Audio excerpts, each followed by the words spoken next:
Steadfast Tin Soldier. Hello everybody, my name's Natasha, and His Royal Highness Prince Bertie the Frog has commanded me to tell you the story Nori of the Tin Soldier by Hans Christian Andersen. But first, I'll share a little gossip I picked up about Bertie. Once, when Bertie was still a prince, before he was turned into a frog, he tried to play with the soldiers who stood guard outside the palace. But the sergeant major shouted at him really loudly and made him clean his boots and tidy his room. And so after that, Bertie decided to stick to playing with toy soldiers. That's a secret, by the way, so don't tell anybody. Now, Bertie's asking me to get on with the story, so I had better begin the story Nori of the Steadfast Tin Soldier. There was once upon a time 25 tin soldiers, all brothers, as they were made out of the same old tin spoon. Their uniform was red and blue, and they shouldered their guns and looked straight in front of them. The first words that they heard in this world, when the lid of the box in which they lay was taken off, were, "Hurrah, tin soldiers!" This was exclaimed by a little boy, clapping his hands. They had been given to him because it was his birthday, and now he began setting them out on the table. Each soldier was exactly like the other in shape, except just one, who had been made last when the tin had run short. But there he stood as firmly on his one leg as the others did on two, and he is the one that became famous. There were many other playthings on the table on which they were being set out, but the nicest of all was a pretty little castle made out of cardboard, with windows through which you could see into the rooms. In front of the castle stood some little trees surrounding a tiny mirror which looked like a lake. Wax swans were floating about and reflecting themselves in it. That was all very pretty, but the most beautiful thing was a little lady who stood in the open doorway. She was cut out of paper, but she had on a dress of the finest muslin, with a scarf of narrow blue ribbon round her shoulders, fastened in the middle with a glittering rose made out of gold paper, which was as large as her head. The little lady was stretching out both her arms, for she was a dancer, and was lifting up one leg so high in the air that the tin soldier couldn't find it anywhere, and thought that she too had only one leg. "That's the wife for me," he thought, "but she is so grand and lives in a castle, whilst I only have a box with 24 others. This is no place for her, but I must make her acquaintance." Then he stretched himself out behind a snuff box that lay on the table. From thence he could watch the dainty little lady, who continued to stand on one leg without losing her balance. When the night came, all the other tin soldiers went into their box, and the people of the house went to bed. Then the toys began to play at visiting, dancing and fighting. The tin soldiers rattled in their box, for they wanted to be out too, but they could not raise the lid. The nutcrackers played at leapfrog, and the chalk ran about the blackboard. There was such a noise that the canary woke up and began talking to them, in poetry too. The only two who did not stir from their places were the tin soldier and the little dancer. She remained on tiptoe, with both arms outstretched. He stood steadfastly on his one leg, never moving his eyes from her face. The clock struck 12, and crack! Off flew the lid of the spice box. But there were no spices inside, nor any hot curry powder. Only a little imp. That was the beauty of it. Now an imp is a magical creature, a little like a fairy, only more naughty. "Hello, tin soldier," said the imp. "Don't look at things that aren't intended for the likes of you." She meant that he shouldn't look at the little dancer. But the tin soldier took no notice and seemed not to hear. "Very well, wait till tomorrow," said the imp. When it was morning and the children had got up, the tin soldier was put in the window, and whether it was the wind or the little imp, I don't know, but all at once the window flew open and out fell the little tin soldier head over heels from the 3rd-story window. That was a terrible fall, I can tell you. He landed on his head with his leg in the air, his gun being wedged between 2 paving stones. The nursery maid and the little boy came down at once to look for him. But though they were so near him that they almost trod on him, they did not notice him. If the tin soldier had only called out, "Here I am," they must have found him.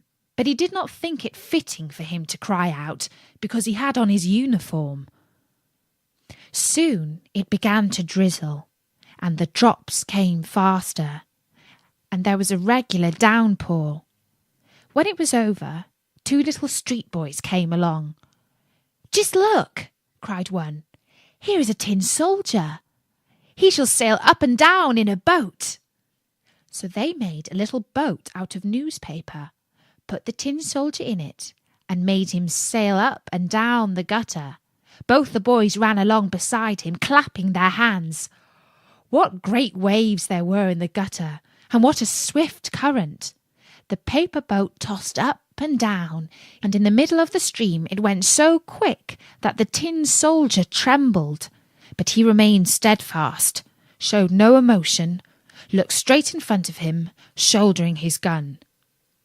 All at once, the boat passed under a long tunnel that was as dark as his box had been.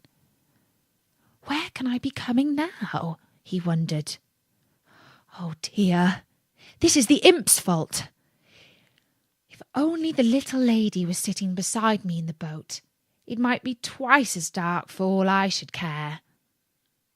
Suddenly there came along a great water rat that lived in the tunnel. "Have you a passport?" asked the rat. "Out with your passport!" But the tin soldier was silent and grasped his gun more firmly. The boat sped on, and the rat behind it. Ugh, how he showed his teeth as he cried to the chips of wood and straw, "Hold him! Hold him! He has not paid the toll! He has not shown his passport!" But the current became swifter and stronger. The tin soldier could already see daylight where the tunnel ended, but in his ears there sounded a roaring enough to frighten any brave man. Only think! At the end of the tunnel, the gutter discharged itself into a great canal that would be just as dangerous for him as it would be for us to go down a waterfall. Now he was so near to it that he could not hold on any longer. On went the boat, the poor tin soldier keeping himself as stiff as he could. No one should say of him afterwards that he had flinched. The boat whirled 3-4 times round and became filled to the brim with water. It began to sink. The tin soldier was standing up to his neck in water, and deeper sank the boat, and softer grew the paper. Now the water was over his head.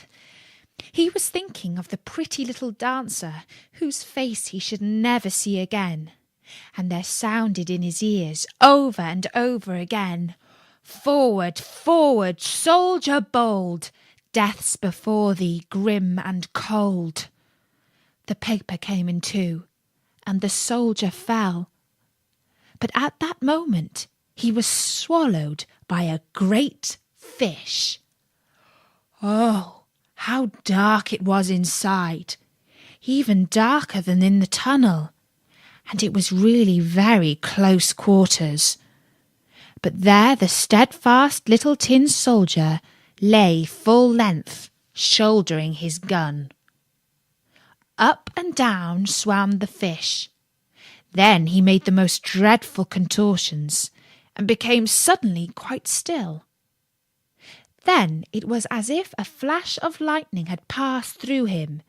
The daylight streamed in, and a voice exclaimed, "Why, here is the little tin soldier!" The fish had been caught, taken to a market, sold, and brought into the kitchen, where the cook had cut it open with a great knife. She took up the soldier between her finger and thumb and carried him into the room, where everyone wanted to see the hero who had been found inside the fish. But the tin soldier was not at all proud. They put him on the table, and oh, what strange things do happen in this world! The tin soldier was in the same room in which he had been before. He saw the same children and the same toys on the table, and there was the same grand castle with the pretty little dancer. She was still standing on one leg with the other high in the air. She too was steadfast. That touched the tin soldier. He was nearly going to shed tin tears, but that would not have been fitting for a soldier. He looked at her, but she said nothing. All at once, one of the little boys took up the tin soldier and threw him into the stove, giving no reasons. But doubtless the imp in the spice box was at the bottom of this too. There the tin soldier lay, and felt a heat that was truly terrible. But whether he was suffering from actual fire or from the ardour of his passion, he did not know. All his colour had disappeared. Whether this had happened on his travels, or whether it was the result of trouble, who can say? He looked at the little lady. She looked at him, and he felt that he was melting. But he remained steadfast, with his gun at his shoulder. Suddenly a door opened. The draught caught up the little dancer, and off she flew like a fairy to the tin soldier in the stove, burst into flames, and that was the end of her. Then the tin soldier melted down into a little lump, and when next morning the maid was taking out the ashes, she found him in the shape of a heart. There was nothing left of the little dancer but her gilt rose, burnt as black as a cinder. And that's the story, Nori, of the steadfast tin soldier. I think the ending was rather sad, don't you? He was such a brave little soldier. But not all stories have happy endings. Bertie says that when he was a prince, he always looked after all his toys really carefully and always put them away in their correct places. He would never lose a good little soldier like the one in the story.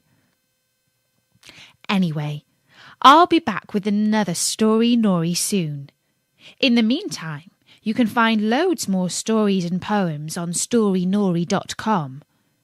Most of them have happy endings, but they are all absolutely free. You can also ask me to read a story with a special greeting from Bertie just for you, and we'll send you your own story. Now won't that be a happy ending?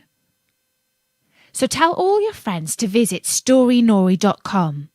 For now, from me, Natasha, bye-bye!